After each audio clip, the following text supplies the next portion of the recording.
बिस्मिल्लाहिर्रहमानिर्रहीम। अस्सलामु अलैकुम। Welcome to my channel Sabir Shafiq. आज न्यू टॉपिक के साथ एक्सेल पे मैं आपको profit and loss account statement के बारे में बताऊंगा। तो सबसे पहले आप हमारे चैनल को सब्सक्राइब कीजिए और साथ ही बेल आइकन पे क्लिक कीजिए ताकि हमारी जो भी वीडियो अपडेट हो सबसे पहले उसकी नोटिफिकेशन आप तक पहुंचे। तो स्टार्ट करेंगे अपना आज का टॉपिक। आज का जो हमारा टॉपिक है वो है profit and loss account statement calculation. आपका जो प्रॉफिट है और लॉस है उसको कैलकुलेट कैसे करेंगे, तो आपका पूरा एक अकाउंट स्टेटमेंट तैयार होगी। आप कोई भी परचेजिंग आइटम्स या कोई भी आप ऐसी प्रोडक्ट उठा लें जिसमें आप उसको परचेज कर रहे हैं, सेल कर रहे हैं और आपका पूरा रिकॉर्ड तैयार हो रहा है, कितनी कॉस्ट है, कितना प्रॉफिट है और कितनी अमाउंट ऑफ कॉस्ट आपको प्रॉफिट में लेके जा रही है, कितनी आपको लॉस में लेके जा रही है। तो आज पूरी इसकी एक स्टेटमेंट तैयार करते हैं। तो मैंने इन शॉर्ट यहाँ पर एक डाटा और उसका फॉर्मेट तैयार करके रखा हुआ है। तो यहाँ हम बात करेंगे सबसे पहले कि जितने नंबर ऑफ आपके पास आइटम्स होंगे आपने उन्हीं आइटम्स को यहाँ पर उसकी सीरीज चलानी है। जैसे मैंने 10 आइटम्स यहाँ दे रखे हैं। तो अब आइटम्स कौन कौन से हैं उन आइटम्स के नेम आपके पास आएंगे यहाँ पर। उन आइटम्स के बाद आपने यहाँ पर क्वांटिटी डालनी है कि आप उन आइटम की कितनी क्वांटिटीज़ आपने परचेज करनी है। तो क्वांटिटी डालने से पहले हम यहाँ पर देखेंगे आपकी यूनिट प्राइस क्या है। तो एक हमारे पास जो रिकॉर्ड आ रहा है इस तरीके से जिसमें हमने लिखी हुई इनिशियल परचेज, यानी कि जो हम स्टार्टिंग में परचेजिंग करेंगे तो उसकी जो प्राइस होगी वो क्या होगी। तो यूनिट प्राइस के अंदर हम यहाँ पर डाल देते हैं जो अपने पास से हम कोई भी प्राइस लिखेंगे। जैसे 250 हमने डाल दी यहाँ पर और ये हम कर देते हैं 500, 300 इसको हम कर देते हैं और इसको हम दे देते हैं 600, इसको हम 1200 कर देते हैं यहाँ पर और यहाँ पर हम कर देते हैं 1000 एंड यहाँ पर हम करते हैं 800, इसको हम 950 का फिगर दे देते हैं और 420 एंड लास्ट वन 320। तो प्राइस सैंपल के तौर पर मैंने यहाँ पर लिखे हैं। आप कुछ भी लिखना चाहें लिख सकते हैं और अगर आपकी बिल्कुल रियलिटी में अगर आप अपने रिकॉर्ड को प्रॉपर मेंटेन कर रहे हैं तो जो प्राइस होगी वही आप प्राइस यहाँ पर लिखेंगे।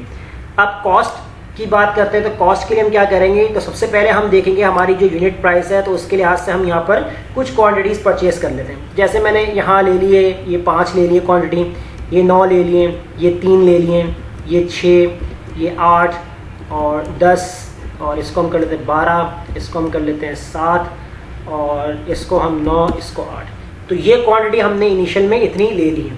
अब उसकी कॉस्ट कितनी बनती है, तो ये यूनिट प्राइस बता रहा है आपको कि पर क्वांटिटी कॉस्ट इतनी है। तो अब अगर आप टोटल लेते हैं 5 क्वांटिटी तो 5 के लिहाज से कितनी बन जाएगी, उसके लिए आप यहाँ पर लगाएंगे इक्वल। इक्वल के बाद आपने यहाँ पर फॉर्मूला टाइप करना है प्रोडक्ट का फॉर्मूला टाइप करेंगे। तो नंबर 1 के अंदर आप सेलेक्ट करेंगे आपकी क्वांटिटी और कॉमा लगाएंगे। उसके बाद आप नंबर 2 में सेलेक्ट करेंगे आपके जो यूनिट प्राइस होंगे, इसको आपने सेलेक्ट करना है, ब्रैकेट क्लोज और एंटर। प्रोडक्ट मीन्स यानी आपकी कैलकुलेशन मल्टीप्लिकेशन की तरफ जारी होती है कि प्रोडक्ट का मतलब होता है कि आप अपने जो भी वैल्यू को सिलेक्ट कर रहे हैं आप मल्टीप्लाई कर रहे हैं। तो हम इसको कर देंगे एंटर। तो यहाँ मेरे पास आ जाएंगे 1250, यानी कि एक की प्राइस इतनी है तो 5 की कितनी हो जाएगी। अब इसी को मैं यहाँ से कर दूंगा ड्रैग, डबल क्लिक कर देंगे यहाँ पर। तो इससे हमें तमाम प्रोडक्ट की कॉस्ट मालूम हो जाएगी उनकी क्वांटिटी वाइज। अब उसके बाद आपके पास जो सेकंड जो कॉलम आ रहा है उसमें आ रहा है सेल। अब ये इनिशियल आपने परचेज कर लिया है और आपने यहाँ कॉस्ट देख ली है कितनी कितनी आपको कॉस्ट पड़ गई है। अब आपने इसको सेल करना है। अब सेल करने के लिए आपने यहाँ पर क्या काम करना है, अब आप अपनी जो भी प्राइस रखेंगे वो आप अपनी यूनिट से अबव रखेंगे। किसी को हम कम कर देंगे, किसी को हम बराबर कर देंगे, तो उसके लिए हम यहाँ रिकॉर्ड बना सकते हैं। अब जैसे ये आपकी प्रोडक्ट है, इसको आपने दे दी यहाँ पर 300 के आपने इतनी सेल कर दी। फिर आपने यहाँ दे दिए 650 कर दिया, किसी को ज़्यादा किसी को कम, इसको आपने कर दिया 250, इसमें हमने लॉस कर दिया इसमें। और इसी तरह यहाँ पर हम इसको कर देते हैं 1000 और फिर हम इसको कर देते हैं 1150, इसको कर देते हैं हम यहाँ पर। और इसके बाद 1150 के बाद इसको हम 1200 डाल देते हैं और फिर हम डाल देते हैं यहाँ पर 800 डाल देते हैं यहाँ पर। और इसके बाद जो 1000 कर देते हैं इसको और इसके बाद 2 रह गए हमारे पास, तो इसको हम दे देते हैं यहाँ पर 620 कर देते हैं और लास्ट वन हम यहाँ पर 320 कर देते हैं। अब इसकी कॉस्ट कितनी पड़ती है आपको कि आपने यूनिट प्राइस लगा ली कि मैं पर प्रोडक्ट इतनी ही सेल करूँगा। तो अब आपकी जो कॉस्ट कितनी बनती है, आपने इक्वल लगाया। आपने क्या काम करना है, जो आपकी क्वांटिटी थी आपने इसको सिलेक्ट कर लेना है, मल्टीप्लाई करना है आपने किससे, यूनिट प्राइस, जो आपकी सेल वाली प्राइस है। अब ये इनिशियल प्राइस आपकी स्टार्टिंग वाली है। अगर आप यहाँ पर डिफरेंट करते हैं, जैसे कि आपने एक और कॉलम बना लिया इससे पहले कि आपने इतनी जो क्वांटिटी है सेल करनी है। अब जैसे हमारे पास तो यहाँ पर बता रहा है कि 5 हमने इनिशियल खरीदी हैं, तो आपने 5 ही बेच दी, तो उसकी प्राइस आ जाएगी। अगर 3 जाती हैं तो आप एक कॉलम और बनाएंगे इसके अंदर क्वांटिटी का, और वहाँ लिखते हैं कि 5 ली थी तो क्वांटिटी 3 वहाँ लिख दिया, इसका मतलब 3 आपने सेल कर दिए, तो फिर वो 3 वाले क्वांटिटी से मल्टीप्लाई हो जाएगा। अभी हम जितनी परचेज कर रहे हैं उतनी ही सेल कर रहे हैं। तो मैंने इसको एंटर किया और यहाँ पर हम इसको कर देंगे ड्रैग। अब सिंपल हमने यहाँ पर 2 फॉर्मूले दिखा दी, जैसे एक में हमने प्रोडक्ट का फॉर्मूला यूज़ कर लिया था और एक में हमने यहाँ पर सिंपली मल्टीप्लाई कर लिया, तो दोनों यहाँ पर आप अप्लाई कर सकते हैं। अब प्रॉफिट एंड लॉस यहाँ हम देखेंगे कि आपको क्या बता रहा है कि आपके पास प्रॉफिट हुआ या लॉस, तो यहाँ हमारी एक स्टेटमेंट बनेगी जो आपके वर्डिंग में आएगी। तो इसके लिए हम क्या लगाएंगे, इक्वल इफ कंडीशन लगाएंगे। सबसे पहले आपने यहाँ पर जो सेलेक्ट करना है जो आपकी कॉस्ट होगी, तो आपने उसको सेलेक्ट करना है। अगर आपकी ये वाली कॉस्ट ग्रेटर होती है किससे, जो आपकी इनिशियल कॉस्ट थी, कॉमा, तो आपके पास क्या आ जाए, कोटेशन के अंदर हम दे देंगे यहाँ पर प्रॉफिट, कोटेशन क्लोज, कॉमा। फिर इसके बाद हमने दोबारा से फॉर्मूला लगाना है इफ का। अब यहाँ जो आप कंडीशन बनाएंगे आपने यहाँ लगाना है कि अगर आपकी ये वाली कॉस्ट लेस देन होती है, किससे होती लेस देन, आपकी जो इनिशियल कॉस्ट, कॉमा, तो आपके पास क्या प्रिंट हो जाए, तो आपके पास आ जाए loss, quotation close, comma. Otherwise जो एल्स कंडीशन बता रहा है यहाँ पर, यानी कि वैल्यू फॉल्स में आपको क्या देना है, तो उसके अंदर हम यहाँ पर डबल कोटेशन डाल देते हैं और यहाँ पर हम शॉर्ट फॉर्म लिख देते हैं, जैसे आपने लिखा नो प्रॉफिट और बैकस्लैश डाल देते हैं और नो लॉस। तो सिंपल हम यहाँ पर शॉर्ट फॉर्म लिख रहे हैं, आपको कंप्लीट लिखता है तो कंप्लीट भी लिख सकते हैं। डबल कोटेशन क्लोज कर देंगे। अब जितने ब्रैकेट ओपन है उतने close, 1 bracket close, 2nd bracket close, तो आपके 2 ब्रैकेट ओपन थे, 2 ब्रैकेट आपने क्लोज कर लिया। अब उसके बाद आप कर देंगे यहाँ पर इंटर।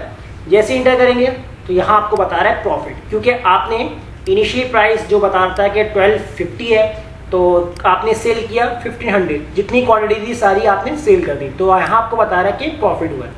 अब हम इसको करते हैं ड्रैग। जैसे हमने ड्रैग किया यहाँ पर, यहाँ प्रॉफिट है, यहाँ लॉस दिखा रहा है। इसकी वजह ये है कि आपकी जो कॉस्ट बन रही थी इनिशियल 900, आपने सेल कर दी 750, तो कितनी आ गया, क्या हो गया, लॉस हो गया। अब इसी तरह यहाँ no profit no loss means यानी जितनी आपने परचेस की उतनी ही आपने सेल कर दी, तो यहाँ ना प्रॉफिट हो रहा है ना लॉस हो रहा है। तो ये तो स्टेटमेंट आ जाएगी आपकी इनवर्स में। अब कितना आपको यहाँ पर प्रॉफिट हो रहा है, लॉस हो रहा है, तो आपकी अमाउंट वाइज यहाँ हम देखेंगे, तो इसके लिए आप लगाएंगे इक्वल लगाएंगे यहाँ पर, और आपने यहाँ पर सेलेक्ट कर लेना है जो आपके सेल वाली कॉस्ट होगी, इसको आप माइनस कर देंगे, किससे करेंगे, जो आपकी इनिशियल वाली कॉस्ट होगी, और आपने इसको कर देना इंटर। जैसे इंटर करेंगे तो देखें प्रॉफिट था कितना, 250 का, इसको हम करेंगे ड्रैग। यहाँ भी प्रॉफिट था 1350 का, यहाँ लॉस था, कितना लॉस हो गया, -150 का। इसी तरीके से यहाँ प्रॉफिट है, माइनस में जहाँ आंसर आ रहा है इसका मतलब वो लॉस है।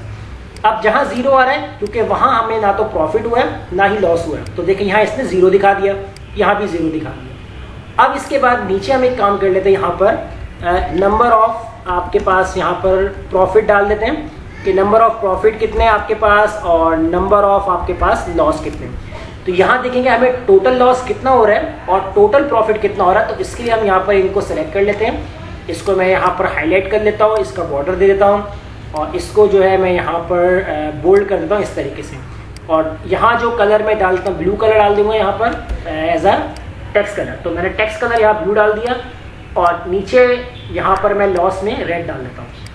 अब यहाँ फॉर्मूला आप क्या लगाएंगे, आपने लगाना इक्वल सम इफ का फॉर्मूला यूज़ करना है। रेंज के अंदर आप सिलेक्ट करेंगे, ये कंप्लीट आपकी रेंज आ जाएगी, कॉमा लगाएंगे। कोटेशन के अंदर आपने यहाँ देना है greater than 0 quotation close bracket close, यानी कि हमने सम करना है अगर इस रेंज के अंदर आपकी जो वैल्यू ग्रेटर हो किससे, 0 से। अब 0 से जो भी वैल्यू बड़ी होगी उसका हमें टोटल मिल जाएगा। एंटर करेंगे यहाँ पर तो देखिए इसने हमें सारी वैल्यू का टोटल दे दिया। अब अगर आपको लेस देन निकालना है तो इसके लिए भी आपने सेम यही फॉर्मूला यूज करना है सम इफ का। रेंज आपकी सेम यही रहेगी और कॉमा लगाएंगे आप, और क्राइटेरिया के अंदर आपने कोटेशन डालनी है और लेस देन 0 कोटेशन क्लोज और ब्रैकेट क्लोज।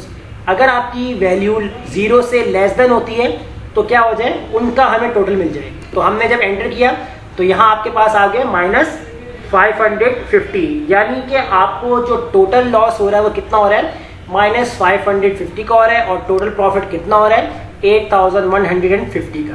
तो इस तरीके से आप पूरा प्रॉफिट एंड लॉस कैलकुलेट कर सकते हैं और पूरी की स्टेटमेंट तैयार कर सकते हैं, जो कि मैंने आपको आज की क्लास में बताया है।